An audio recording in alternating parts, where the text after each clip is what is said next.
Emerging power house India global stage पर। India, जो history और ट्रेडिशन से भरा हुआ देश है, तेजी से ग्लोबल स्टेज पर एक स्ट्रॉन्ग पावर बन रहा है। अपनी एंशिएंट सिविलाइजेशन से लेकर आजादी की लड़ाई तक इंडिया में हमेशा ग्रेटनेस का पोटेंशियल रहा है।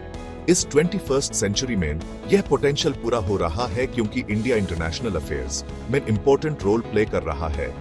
दुनिया एक कॉन्फिडेंट और असर्टिव इंडिया को उभारता हुआ देख रही है, जो दुनिया में अपना इंपैक्ट बनाने को तैयार है।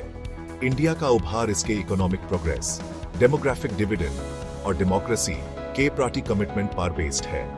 तेजी से बढ़ती इकोनॉमी, यंग और एनर्जेटिक पॉपुलेशन और स्ट्रॉन्ग डेमोक्रेटिक वैल्यूज के साथ इंडिया 21st सेंचुरी को शेप करने के लिए परफेक्ट पोजीशन में है। जैसे जैसे दुनिया क्लाइमेट चेंज से लेकर टेररिज्म तक कॉम्प्लेक्स चैलेंजेस से जूझ रही है, इंडिया की वॉइस और लीडरशिप और भी इंपॉर्टेंट होती जा रही है। 1947 में इंडिपेंडेंस के बाद से इंडिया का सफर रिमार्केबल ट्रांसफॉर्मेशन का रहा है। गरीबी और अंडर डेवलपमेंट से जूझ रहे देश से इंडिया एक major economic powerhouse, technological hub और डेवलपिंग वर्ल्ड में एक लीडिंग वॉइस बनकर उभर रहा है। ये ट्रांसफॉर्मेशन अननोटिस नहीं गया है और अब इंडिया को ग्लोबल पॉलिटिक्स में एक की प्लेयर के रूप में पहचाना जाता है।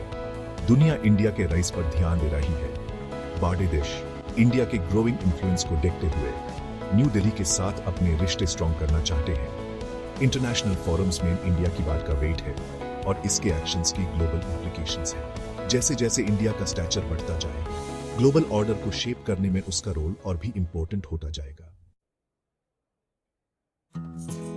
पीस और नॉन अलाइनमेंट की लेगेसी एंड एम से यूएन पीस कीपिंग तक इंडिया की foreign policy peace, non violence और पीसफुल कोएग्जिस्टेंस के प्रिंसिपल्स से गाइडेड है।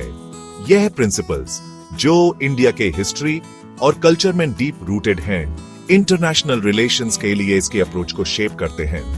कोल्ड वॉर के टाइम नॉन अलाइनेड मूवमेंट एनएएम से लेकर यूएन पीस कीपिंग ऑपरेशंस के प्रति इसके अनवेवरिंग कमिटमेंट तक इंडिया ने पीस और डिप्लोमेसी का कंसिस्टेंटली समर्थन किया है।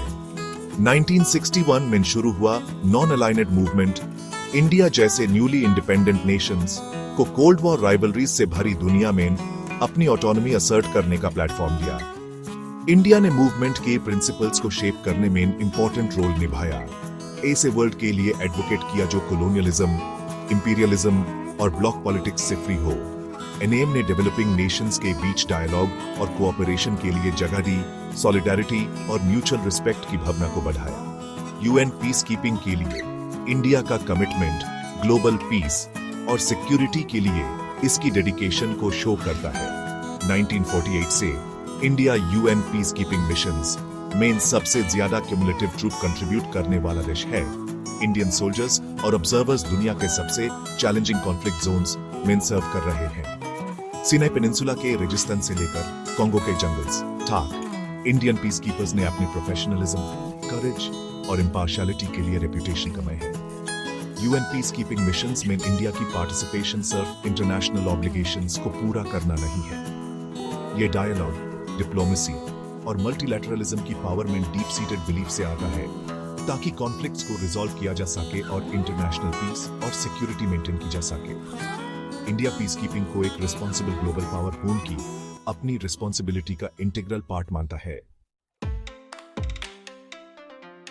इकोनॉमिक राइज और global influence make in India, digital India और आज इंडिया का इकोनॉमिक रिसर्जेंस रिमार्केबल रहा है। मेक इन इंडिया और डिजिटल इंडिया इनिशिएटिव्स ने इंडिया को ग्लोबल इकोनॉमिक पावर हाउस बनाया है।